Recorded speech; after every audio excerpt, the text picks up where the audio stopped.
જન્માષ્ટમીને લઈને દ્વારકામાં મોટી સંખ્યામાં ભક્તોનું ઘોડાપૂર ઉમટ્યું છે। રાતના 12 વાગે વહાલાના વધામણા કરવા માટે ભક્તો આતુર બન્યા છે। ત્યારે દ્વારકાનું દ્વારકાધીશનું મંદિર પણ વિશેષ રોશનીથી ઝળહળી રહ્યું છે અને મંદિરના શિખરની ચારે તરફ લાઇટિંગ શો ગોઠવવામાં આવ્યો છે। મંદિરની રોશની જોઈને ભક્તોનો ઉમંગ બેવડાઈ રહ્યો છે।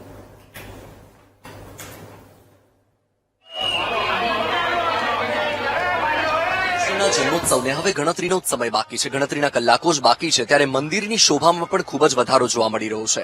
મંદિરને ખૂબ જ સુંદર રોશનીથી શણગારવામાં આવ્યું છે અને તમે મંદિરની રોશની જોઈને સમજી શકો છો કે અભિભૂત થઈ જવાય એ પ્રકારની રોશની કરવામાં આવી છે અને મંદિર ઝળહળી ઉઠ્યું છે અને જાણે કે પંચતત્વ કે જે ભગવાનના સ્વાગત માટે હરખાઈ રહ્યા હોય તે પ્રકારની પરિસ્થિતિ છે। તમે જુઓ અહીંનો જે નજારો, જે દ્વારકા નગરી છે આજે અલગ જ ભાસી રહી છે, કારણ કે અહીં જે પ્રકારે હવા ચાલી રહી છે, જાણે કે હવા પણ ભગવાનને આવકારવા માટે આતુર હોય।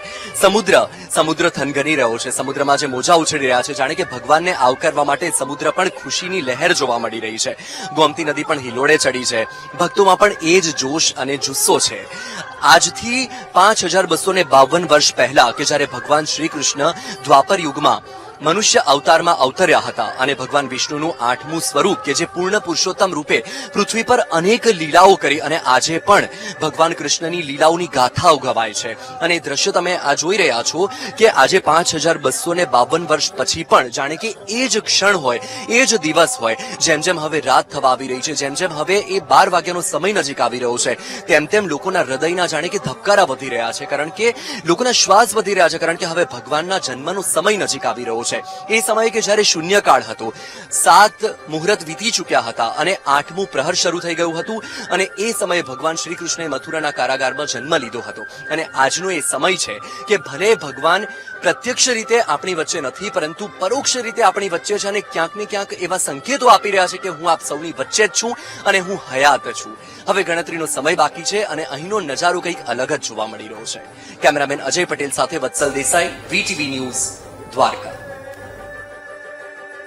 ડાકોરના ઠાકોરના દર્શન કરવા ઉમટ્યા ભક્તો। કૃષ્ણ જન્મોત્સવને લઈને મંદિરમાં રોશની કરવામાં આવી છે તો રાજાધિરાજ રણછોડરાય મંદિર ઝળહળી ઉઠ્યું છે। મંદિર પરિસરમાં લાઇટ અને દીવાઓથી શણગાર કરવામાં આવ્યો છે।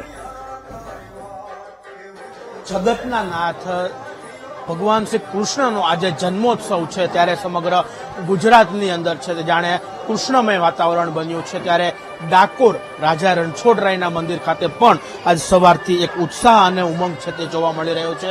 રાત્રિનો સમય છે તે થયો છે, ત્યારે સમગ્ર ડાકોરનું જે રણછોડરાય મંદિર છે તેને વિવિધ રોશનીથી છે તે હાલ શણગારી દેવામાં આવ્યું છે। રાતના 12 વાગ્યા છે તે અહીં ભવ્ય કૃષ્ણ જન્મોત્સવનું આયોજન પણ છે તે કરવામાં આવ્યું છે। ત્યારે